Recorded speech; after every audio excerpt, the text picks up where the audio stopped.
ওগো বউ, এবার কি হবে বলো দেখি আমাদের। 3 দিন ধরে এক নাগাড়ে বৃষ্টি পড়েই যাচ্ছে। ওদিকে যে জমি রাস্তা সমস্ত কিছুই জলের তলায় ডুবে গেছে গো। সেই তো গো, খাল পাড়ের ওই কয়েক কাঠা জমিই আমাদের ভরসা। সেই জমির ফসল যদি পচে যায় তাহলে খাবো কি বলো দেখি।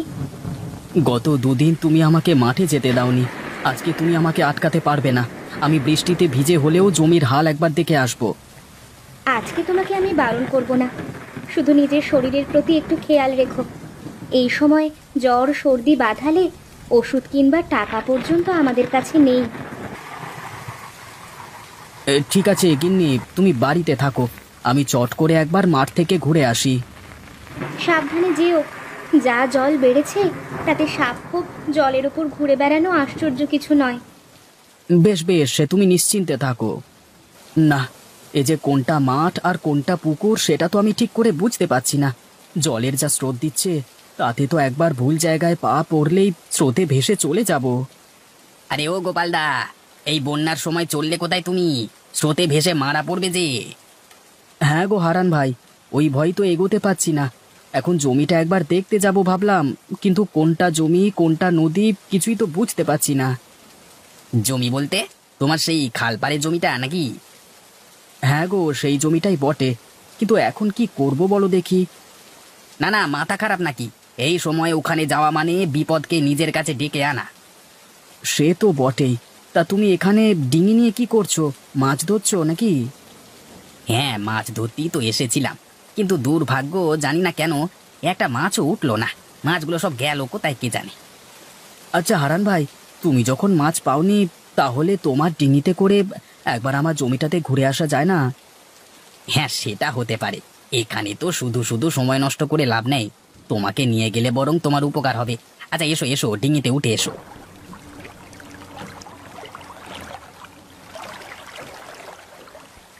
বাড়িতে কেউ আছো? বাবারা, মায়েরা, বাড়িতে কেউ আছো কি? একবার একবার দয়া করে বেরিয়ে আসো না।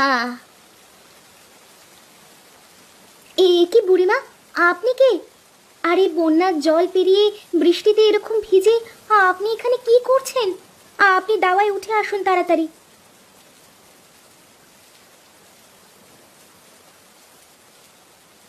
হ্যাঁ বুড়িমা, এবার বলুন তো, আপনি এই বৃষ্টির সময় ভিজে ভিজে অসুস্থ শরীরে এদিক ওদিক ঘুরে বেড়াচ্ছিলেন কেন? মারে, আমার পরিচয় জেনে কি হবে? আমার মতো দুঃখী মা পৃথিবীতে বোধহয় কেউ নেই। আমাকে এই বৃদ্ধ বয়সেও লোকজনের বাড়ির দোরগোড়ায় ঘুরে ঘুরে দুমুঠো ভাত চাইতে হয়। এর থেকে দুর্ভাগ্য আর কি হতে পারে বল মা?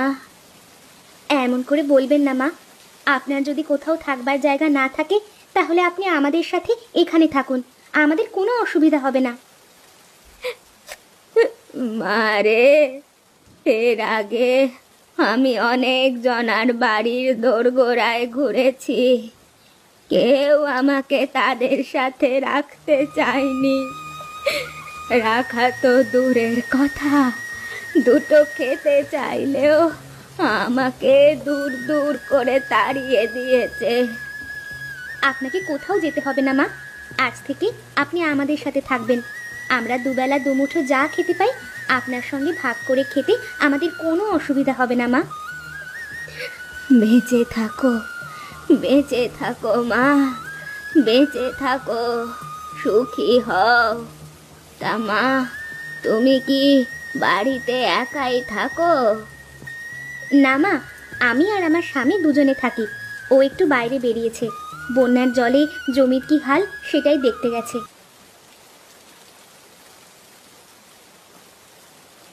গিন্নি, আরে ও গিন্নি, কোথায় গো তুমি? এ কি গিন্নি, এই বুড়িমাকে? তুমি বাড়ি থেকে যাওয়ার পর উনি বৃষ্টিতে ভিজে ভিজে আমাদের বাড়িতে এসে পৌঁছেছিলেন। ওনার যাবার কোনো জায়গা নেই, তাই উনি আজ থেকে আমাদের সাথেই থাকবেন। তা বেশ করেছো গিন্নি, কিন্তু গিন্নি এদিকে তো খবর ভালো নয় গো। বন্যার জল যে খাল ছাড়িয়ে এক মানুষ ওপর দিয়ে যাচ্ছে, আমাদের জমির কোনো অস্তিত্ব পেলাম না গো। এবার তাহলে কি হবে? কিছু না করলে যে বাড়িতে চাল ডাল কিনবারও পয়সাটা নেই। হ্যাঁ, সেটাই তো ভাবছি গো গিন্নি। এখন ওপরওয়ালাই কৃপা, ভাগ্যে যা আছে সেটাই হবে। অত অত দুশ্চিন্তা করো না বাবা, সকালটা হতে দাও, দেখবে সব কিছু ঠিক হয়ে যাবে। কিন্তু সকালে কি করে ঠিক হবে সবকিছু বুড়িমা?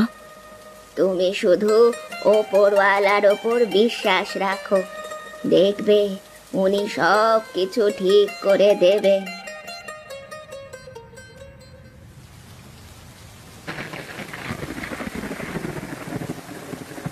কই গো, কোথায় গেলে তুমি? একবার তাড়াতাড়ি বাইরে এসে দেখে যাও, কি যে আশ্চর্য কাণ্ড গো। আরে কি হলো গিন্নি, তুমি সকালবেলায় এরকম চিৎকার চেঁচামেচি করছো কেন? কি দেখে এত চেঁচাচ্ছ? হ্যাঁ, ওগো তুমি একবার সামনে উঠোনে তাকিয়ে দেখো না, দেখবে তুমিও চিৎকার করতে শুরু করে দেবে। কই দেখি। এ কি গো গিন্নি, এ যে তাজ্জব ব্যাপার, বানের জলে এত মাছ ভেসে এলো কোথা থেকে? ওগো যেখান থেকেই আসুক, এ নিশ্চয়ই ওপরওয়ালা আমাদের জন্য পুরস্কার হিসেবে পাঠিয়েছেন।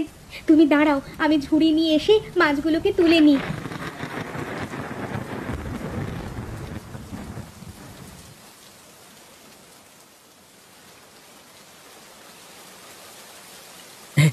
জানো গিন্নি, কালকে হারান ভাই জাল ফেলে মাছ ধরবার চেষ্টা করছিল, কিন্তু একটা মাছও তার জালে ওঠেনি।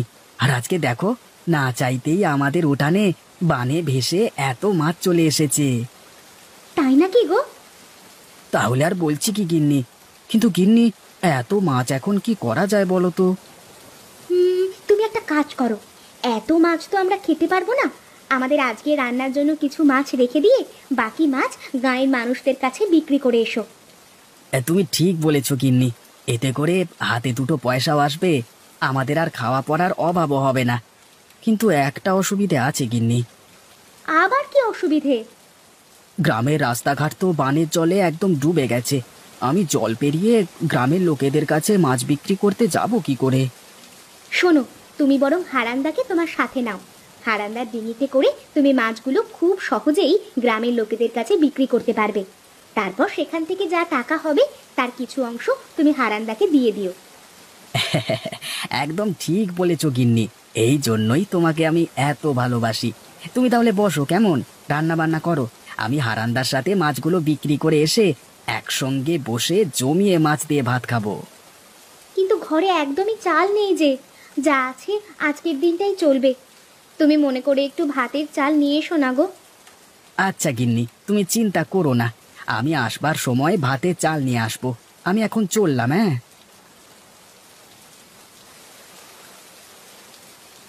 এ কি গো গোপাল ভাই, তুমি এত মাছ কোথায় পেলে? আমি তো সকাল থেকে আজ একটা মাছও পাইনি। আরে হারান্দা, বানের জলে ভেসে আমাদের উঠানে এসে জমা হয়েছিল মাছগুলো। বলো কি, এ যে তাজ্জব ব্যাপার।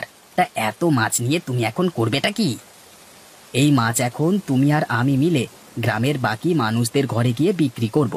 তারপর যে টাকাটা আসবে সেটা আমরা দুজনে ভাগ করে নেব। এটা তুমি মন্দ কথা বলনি। আচ্ছা এসো এসো, আমার ডিঙিতে এসো, আমরা দুজনে মাছগুলো বেচে আসি।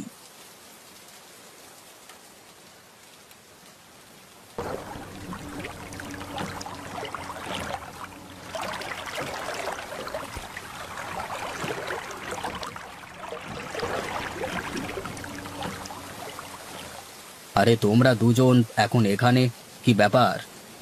মোড়ল মশাই, মাছ লাগবে, আমরা মাছ বিক্রি করতে এসেছি।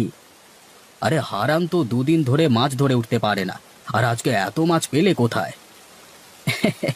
সে অনেক কথা মোড়ল মশাই, আপনি চান তো বাকি যে কটা মাছ আছে সব কটাই আপনাকে দিয়ে যাই, সব মিলিয়ে ওই 1000 টাকার মতো হবে। আচ্ছা বেশ, তাই দাও। এই নাও গোপাল, তোমার 1000 টাকা। আবার মাছ পেলে আমাকে কিন্তু অবশ্যই দিয়ে যাও। হ্যাঁ, আচ্ছা মোড়ল মশাই, অবশ্যই দিয়ে যাব।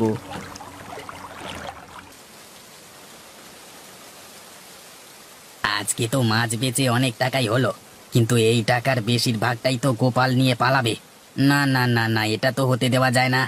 গোপালকে আজকে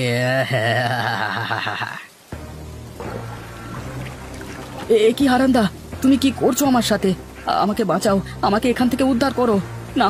না হলে আমি বন্যার জলে ভেসে মারা যাব। হারান্দা, উদ্ধার করো। যদি বাঁচতে চাও তবে আজকের ব্যবসার পুরো টাকাটা আমার হাতে তুলে দাও। আমার আমার 1 টাকাও চাই না হারান্দা, এই নাও তোমার সব টাকা। তুমি শুধু আমাকে বাঁচাও এখান থেকে। তোমাকে আর বাঁচিয়ে কি হবে, তুমি বরং এখানেই মরো।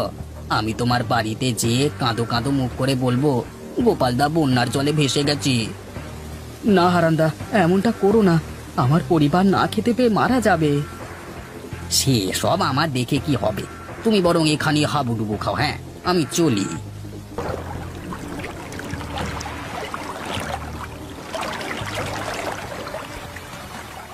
উড়ি বাবা, উড়ি বাবা, এত মাছ হঠাৎ কোথা থেকে এসে আমাকে আক্রমণ করলো। আমাকে আমাকে বাঁচাও, আমাকে কেউ বাঁচাও। গোপালদা, গোপালদা, দয়া করে আমাকে এখান থেকে বাঁচাও। গোপালদা বাঁচাও, গোপালদা বাঁচাও। আমি তোমাকে বাঁচাবার কে বলো? একটু আগেই তুমি আমার জীবন নিতে চেয়েছিলে, এখন শাস্তি স্বরূপ বানের জলে ভেসে আসা মাছেরা তোমাকে জলে ফেলে দিয়েছে। এতে আমি কি করতে পারি বলো?